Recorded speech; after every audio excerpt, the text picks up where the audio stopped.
E cá estamos de regresso, seja muito bem-vindo ao programa Consultório de hoje. Vamos ao encontro também das suas questões, mais à frente, claro. Questões essas relacionadas com os temas que já apresentei há pouco, vamos abordando ao longo destas 2 horas, mas também questões que digam respeito às especialidades que hoje temos em cima da mesa. São elas cirurgia geral, mas também medicina dentária. E para inscrever-se é muito simples, basta agora marcar o número de telefone 22-508-3297. Também pode fazê-lo por escrito através do nosso endereço de e-mail consultório@portocanal.pt. E vamos começar precisamente com um problema de saúde que pode ter um grande impacto na qualidade de vida de muitas pessoas. O Botox pode ser uma solução eficaz para o tratamento da fissura anal e, como dizia, esta condição dolorosa afeta de facto a qualidade da vida de muitas pessoas. É por isso nossa convidada, a doutora Milena Liorci, médica de cirurgia geral, com especialização em coloproctologia, a quem muito agradeço por estar aqui no programa. Obrigada, Sra. Doutora. Muito obrigada pelo convite. É um gosto imenso, muito obrigada. E vamos perceber ao longo da nossa conversa que, de facto, esta abordagem do Botox no tratamento de fissuras é aqui uma esperança para muitas pessoas, porque pode ter um grande impacto na qualidade de vida de quem tem fissuras anais. O que é uma fissura anal? Então, uma fissura anal nada mais é do que um corte. Então, as pessoas, a causa mais frequente é muitas vezes por obstipação. A pessoa faz uma pequena ferida e essa ferida na região anal se torna crônica. Crônica significa que ela não cicatriza. E ela não cicatriza geralmente por causa da musculatura que contrai. Então, essa é um ciclo onde a pessoa tem muita dor. Quanto mais dor, ela chega a ter medo de evacuar, porque toda vez que evacua é muita dor e a musculatura contrai cada vez mais e ela não consegue sair desse ciclo. A ponto da dor fica mesmo, de fato, é a doença da região anal que mais dói. Tá? Claro, Muitas pessoas falam das hemorroidas como sendo uma questão que doa muito, mas a fissura anal dói muito mais. Para algumas pessoas, a utilização das pomadas é suficiente para controlar a fissura ou tratar até a fissura? Sim, o Botox não necessariamente vai ser necessário em todas as pessoas, até porque, de fato, existem pomadas específicas para tratamento da fissura que podem sim resolver o problema. Tá? Mas normalmente, quando é que se avança para o Botox? Depois das pomadas falharem? Como é que é essa abordagem? Hoje nós estamos assim, inicialmente foi essa questão, não é?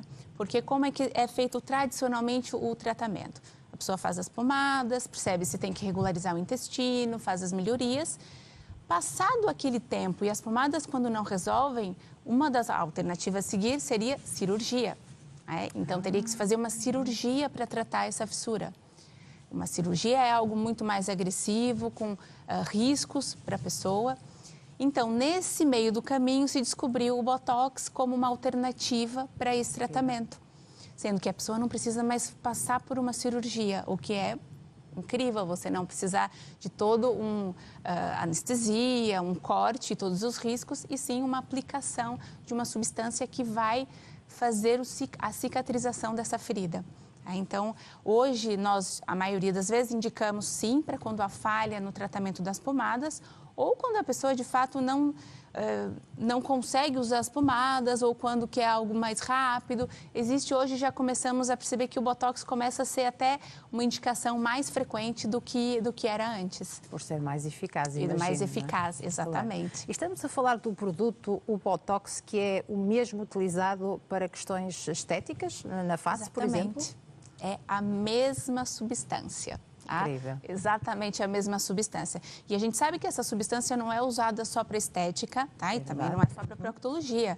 É uma substância utilizada para várias áreas e, claro, que ela se desenvolveu muito com a estética, não é, Alexandre? A gente sabe que desenvolveram vários tipos de toxinas em função da estética, mas outras áreas da medicina hoje utilizam.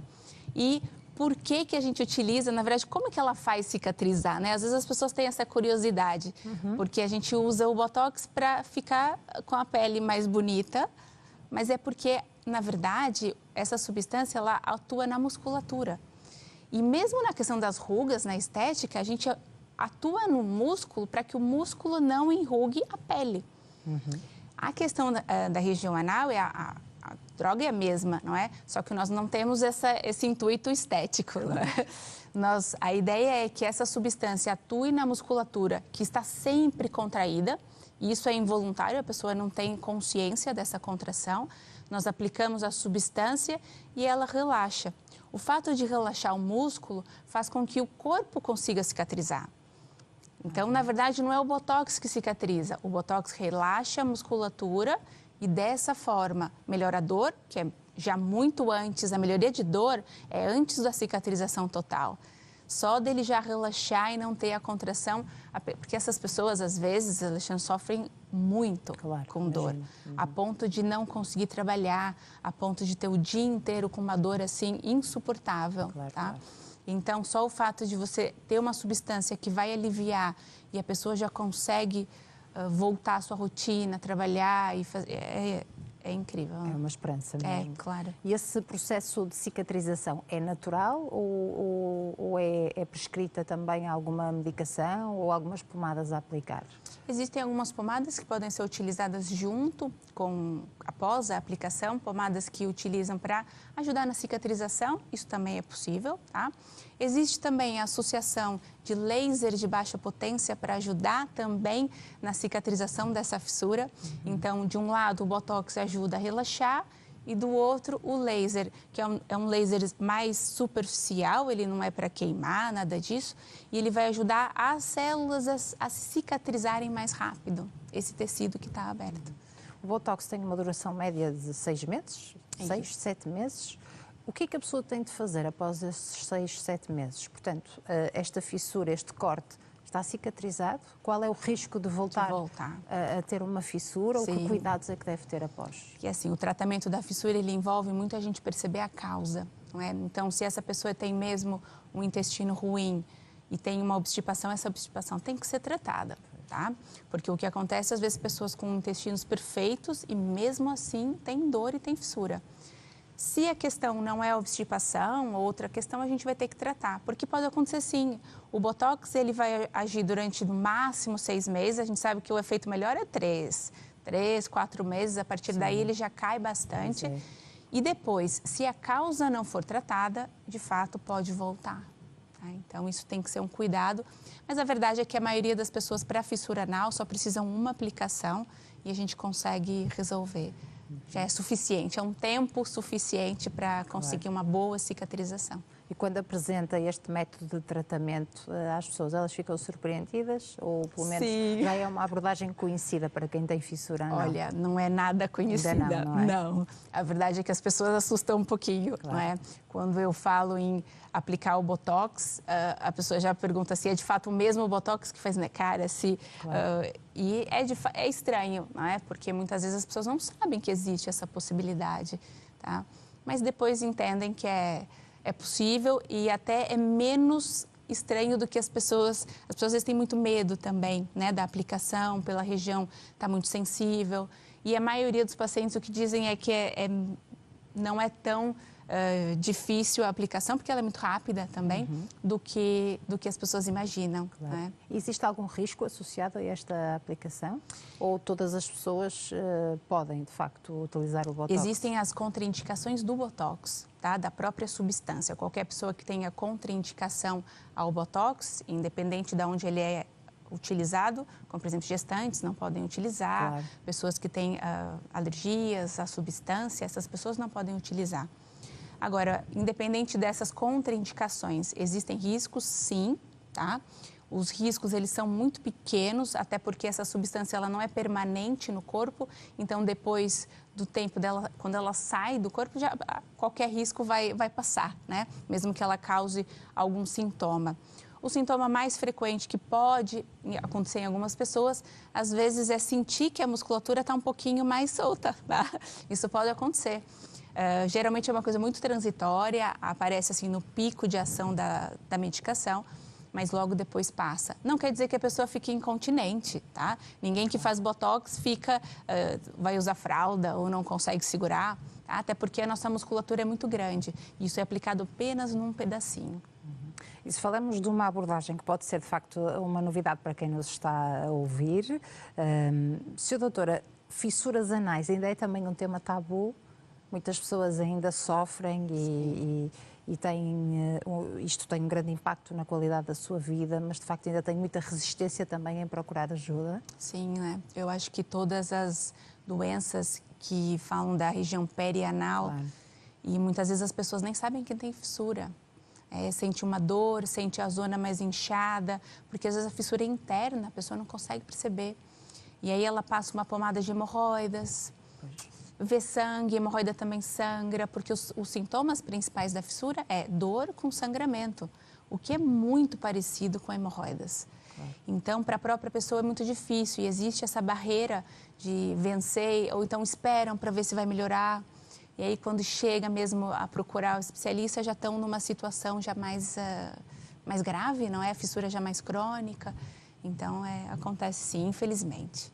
E vai piorando a situação à medida que o tempo vai passando? Portanto, há vantagens em procurar ajuda o mais cedo possível? Sim, porque quando a gente fala em fissura crônica, essa fissura, quando eu olho uma fissura, eu consigo já perceber se ela é crônica ou aguda. Aguda significa um corte que acabou de acontecer.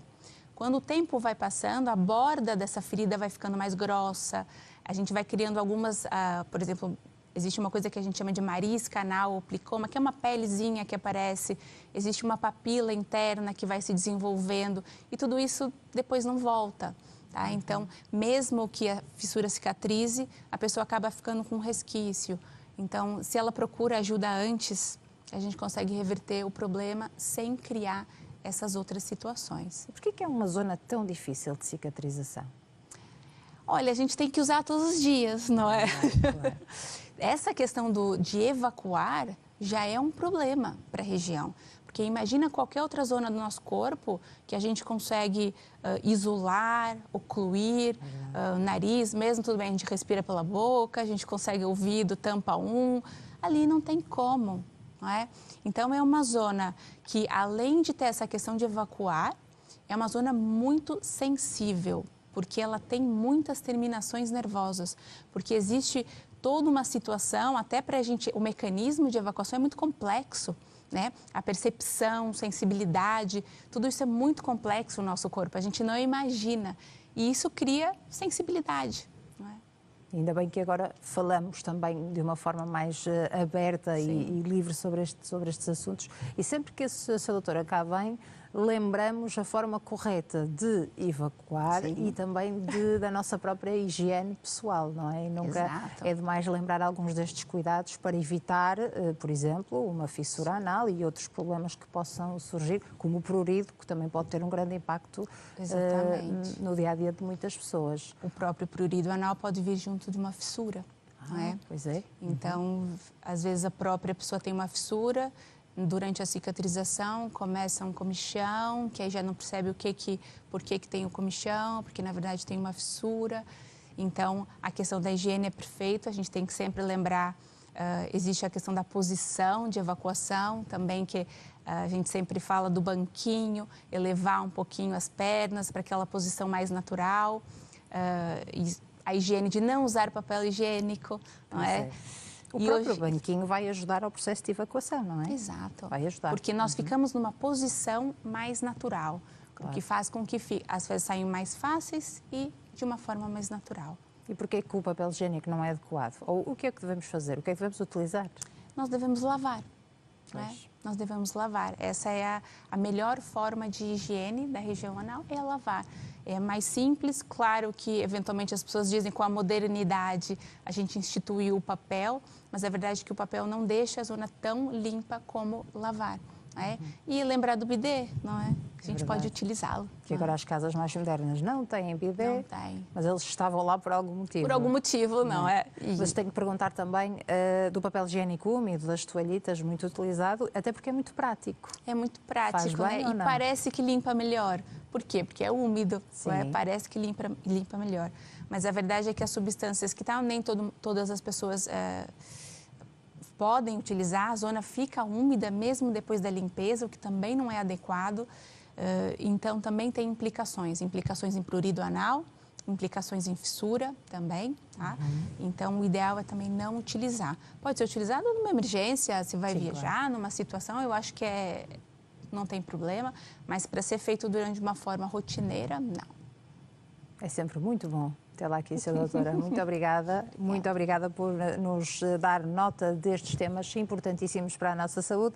Vamos agora também saber quais são as questões dos nossos telespectadores. Vamos descobrir quais são as dúvidas. Doutora Milena Liorci, médica de cirurgia geral com especialização em coloproctologia, fica connosco para a